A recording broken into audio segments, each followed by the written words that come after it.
దేశ్ కి నేత కార్యక్రమానికి తిరిగి స్వాగతం. చెప్పండి, ఇంతకుముందు మనం మాట్లాడుకున్నాం రోడ్లు, వంతెనలు, అదేవిధంగా కరెంటు కొరత గురించి. అదేవిధంగా ఇప్పుడు ఊర్లలో ఉన్న వృద్ధులకి కానివ్వండి, వికలాంగులకి కానివ్వండి, వాళ్ళకి కరెక్ట్ టైంలో పింఛన్లు అందుతున్నాయా? అదేవిధంగా పింఛన్లు రాని వాళ్ళు కూడా ఉంటున్నారు. వృద్ధులు అయినప్పటికీ వాళ్ళకి పింఛన్లు అందట్లేదు. అలాంటి వాళ్ళకి అయితే సాధారణంగా ఇక్కడ ప్రభుత్వం ఏం చేస్తుందంటే పింఛన్స్ అనేది రేషన్ కార్డును అందులో ఉన్నటువంటి ఏజ్ని తీసుకొని పింఛన్స్ ఇవ్వడం జరుగుతుంది. ఇక్కడ రేషన్ కార్డులో తప్పిదాలు చాలా జరుగుతున్నాయండి.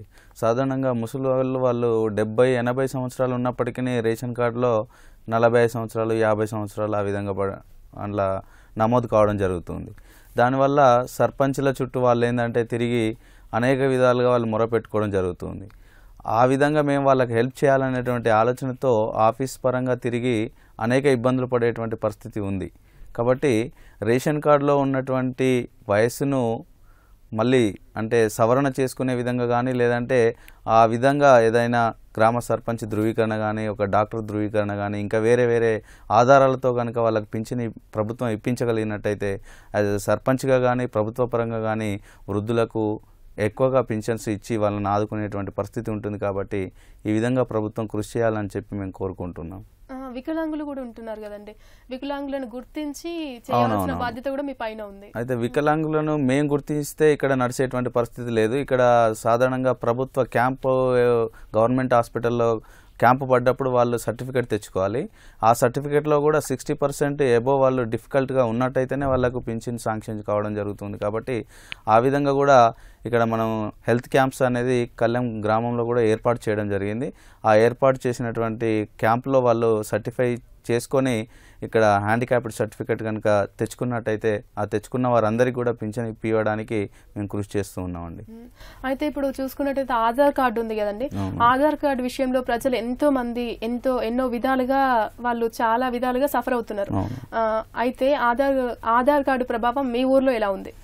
ఆధార్ కార్డు ప్రభావం అనేది ఒక విలేజ్లో కాదు, అనేక ప్రభుత్వ కార్యాలయాల్లో ఉంది. బ్యాంకు పోయినా కానీ, గ్యాస్ పోయినా కానీ, తర్వాత ఈ మధ్యనో ఎంఆర్ఓ ఆఫీస్ పట్టా భూములకు కూడా ఆధార్ కార్డును లింకప్ చేయడం జరిగింది. దానివల్ల ఇక్కడ ఏమవుతుందంటే ఆధార్ కార్డు ఆల్రెడీ ప్రజలు దిగిన తర్వాత అది డౌన్లోడ్ రావట్లేదు, ఆధార్ కార్డ్స్ అనేది రాకపోవడం వల్ల ఈ ఆధార్ కార్డు లేకుండా గ్యాస్ కలెక్షన్ కట్ చేసేటువంటి పరిస్థితి, బ్యాంక్ అకౌంట్ కట్ చేసేటువంటి పరిస్థితి, అదేవిధంగా ఈ పట్టేదారి పాస్బుక్లకు కూడా ఆధార్ కార్డు కావాలని చెప్పి ఎంఆర్ఓ జారీ చేయడం వల్ల విఆర్ఓ గ్రామ సభలు ఏర్పాటు చేసి ఆధార్ కార్డులు నమోదు చేసుకునేటువంటి పరిస్థితి ఉంది. కాబట్టి ఈ ఆధార్ కార్డు దిగిన వాళ్లకు అవి రావట్లేదు కార్డ్స్, ఇంకా కొంతమంది దిగకుండా ఉన్నారు. కాబట్టి ఆ దిగడం ఉండడానికి ప్రభుత్వం కృషి చేయాలి. ఆ విధంగా దిగిన వాళ్ళకు కూడా ఇమీడియట్లీగా కార్డ్స్ వచ్చినట్టయితే ప్రభుత్వం ఏదైతే చేయాలనుకుంటుందో ప్రజల నుండి ఆ విధంగా స్పందన రావడం జరుగుతుంది. కాబట్టి ఆధార్ కార్డ్స్ రావడంలో జాప్యం అనేది ప్రభుత్వం నుండి బాగా జరుగుతుందండి. అయితే ఇప్పుడు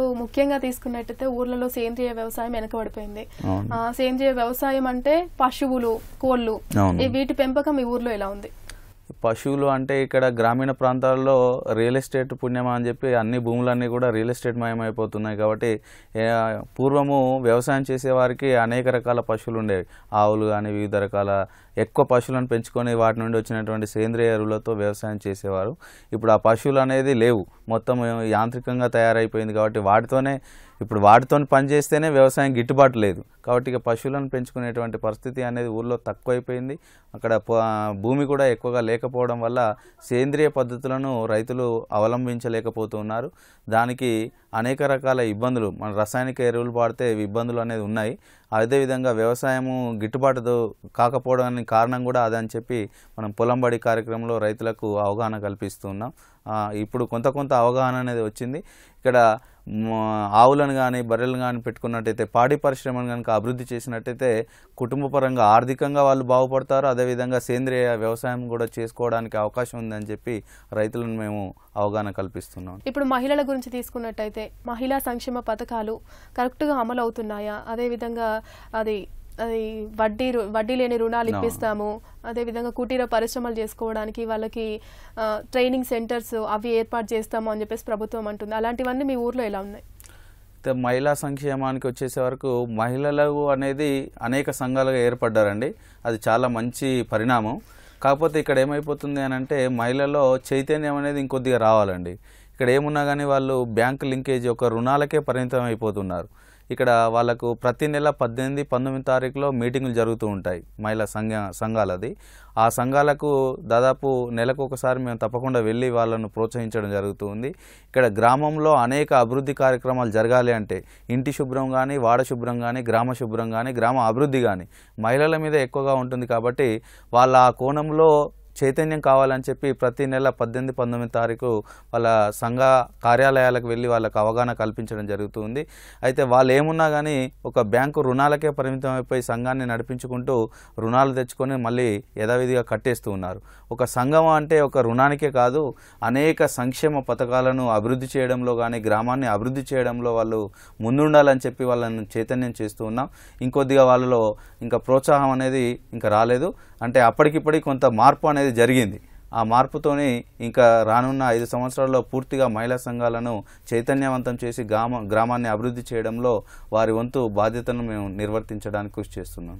అంటే ఇప్పుడు మహిళ అంటే మీరు అన్నట్టు రుణాలు తీసుకొని కట్టడం కాకుండా ఇంకా వేరే రకాల పనులు వాళ్ళు చేయడానికి పనులు ఓన్లీ వ్యవసాయం మీద ఆధారపడకుండా చేయాల్సిన పనులు కొన్ని ఉంటాయి.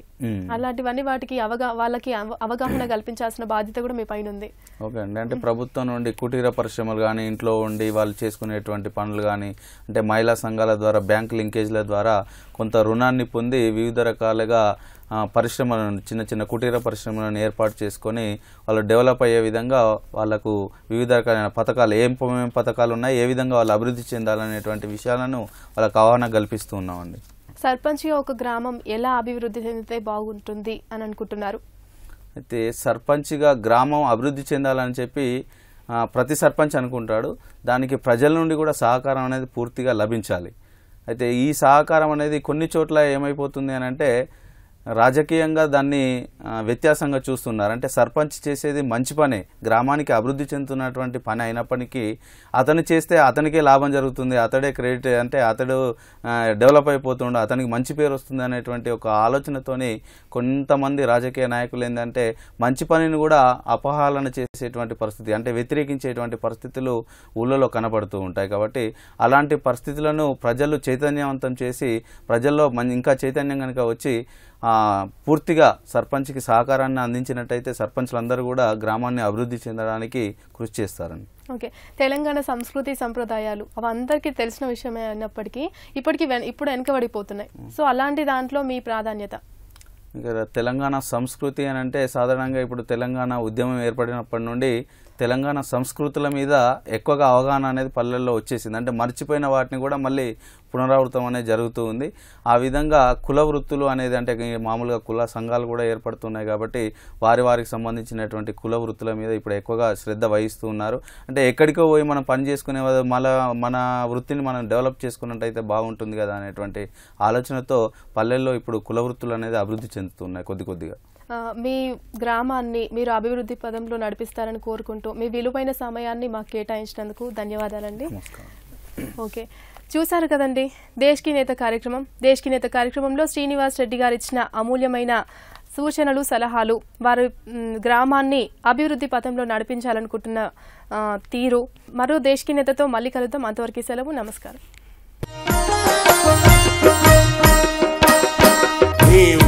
బాగోగు నీవే చూడాలిరా, నీ ఊరి బాగోగు నీవే చూడాలిరా, నీ ఊరి మంచి చెడు నీ జిమ్మెదారిరా, బాధ్యతే నీకొచ్చరా, పల్లోడ భారీ హక్కే వచ్చరా, పల్లోడ భారీ హక్కే వచ్చరా. పంచాయతొచ్చిందిరా, పల్లోడ పల్లెకే విలువొచ్చెరా, పల్లోడ పల్లెకే విలువొచ్చెరా.